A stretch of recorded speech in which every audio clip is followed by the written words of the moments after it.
আসসালামু আলাইকুম প্রিয় শিক্ষার্থীরা, আশা করি তোমরা সকলে অনেক ভালো আছো। এসএসসি 2025 সালের শিক্ষার্থীরা, তোমরা যারা 2025 সালে এসএসসি এক্সাম দেবে, বর্তমানে তোমাদের মাঝে একটি প্রশ্ন কমন হয়ে উঠেছে। এছাড়া পার্সোনালি কয়েকটা শিক্ষার্থী আমাকে প্রশ্নটা করছে, তো ভাবলাম এই বিষয়টা নিয়ে তোমাদের মাঝে আলোচনা করা উচিত। বিষয়টা হলো, তোমাদের এসএসসি 2025 সালের যে এক্সাম হবে, তো এসএসসি 2025-এর যে প্রশ্ন হবে সেটা কঠিন হবে নাকি সহজ হবে, অর্থাৎ এসএসসি 2025-এর এক্সামের যে কোয়েশ্চেন্স হবে সেটা কঠিন হবে নাকি সহজ হবে, কেমন হবে কোয়েশ্চেনটা। সো এই বিষয়টা নিয়ে আজকের এই ভিডিওতে আলোচনা করবো। তো সম্পূর্ণ ভিডিওটি স্কিপ না করে দেখো, তাহলে তোমাদের উপকার আসবে। আরেকটা কথা না বললে নয়, তোমাদের কাছে একটা রিকোয়েস্ট, আমাদের চ্যানেলটা অবশ্যই সাবস্ক্রাইব করবে। দেখো, আমরা কিন্তু এসএসসি 2025-এর এক্সাম সম্পর্কিত সকল ধরনের আপডেট ইনফরমেশন এবং বিভিন্ন বিষয়ের সাজেশন অলরেডি কিন্তু আমাদের চ্যানেলে শেয়ার করেছি। তোমরা চাইলে আমাদের চ্যানেলটা ভিজিট করে দেখতে পারো, তোমরা ওই ভিডিওগুলো দেখতে পারো, ওই সাজেশনগুলো দেখতে পারো, তোমাদের উপকার আসবে। যারা ইতিমধ্যে সাবস্ক্রাইব করেছো তাদেরকে অনেক অনেক ধন্যবাদ, আর যারা করো নাই তাদেরকে অনেক ধন্যবাদ, তাদেরকে বলে করে রাখো ভাই।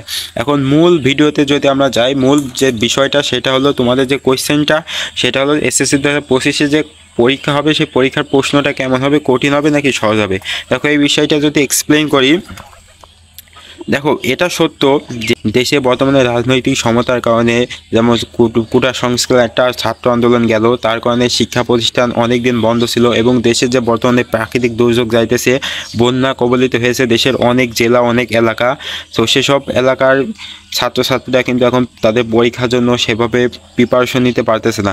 এছাড়া এই সকল বিষয়গুলোর কারণে কিন্তু, দেশের প্রবলেমের কারণে কিন্তু শিক্ষা প্রতিষ্ঠান অনেক দিন বন্ধ ছিল।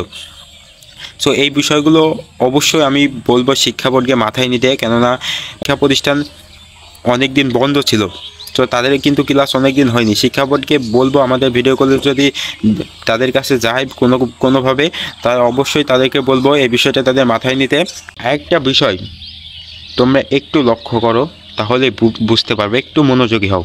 দেখো, আমাদের যে এত আন্দোলন, কোটা সংস্কার আন্দোলন, যে এক সমন্বয়কারী আন্দোলন, এই আন্দোলনটার মূল কারণ কি? মূল কারণটাই কিন্তু মেধার গুরুত্ব দেওয়ার জন্য। এই আন্দোলনের কারণটাই কিন্তু মেধার গুরুত্ব দেওয়ার জন্য, অর্থাৎ আমাদের এত কিছুর যে কারণটা সেটা হচ্ছে মেধার সঠিক গুরুত্ব দেওয়ার জন্য। কেমন গুরুত্ব?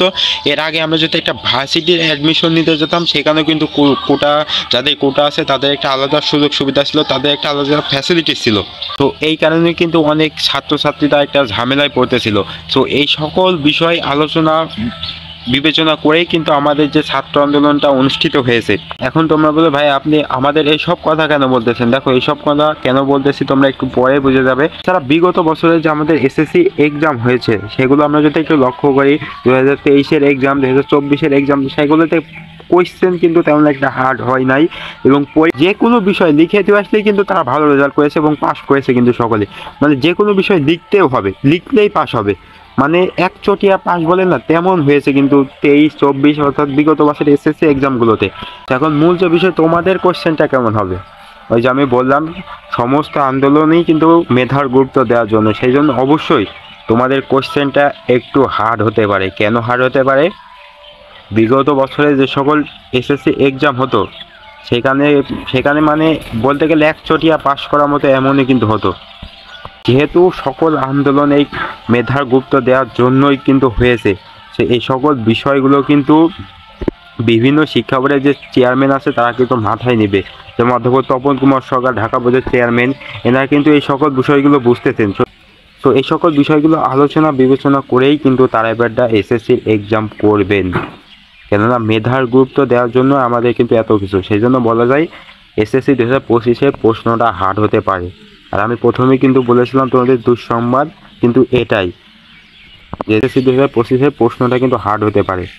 এখন হার্ড হোক আর যাই হোক, তুমি যদি সুন্দর করে প্রিপারেশন নাও, তাহলে তোমার কাছে কোনো কিছুই হার্ড নাই, সব কিছুই সহজ, সব কিছু তোমার প্রিপারেশনের কাছে।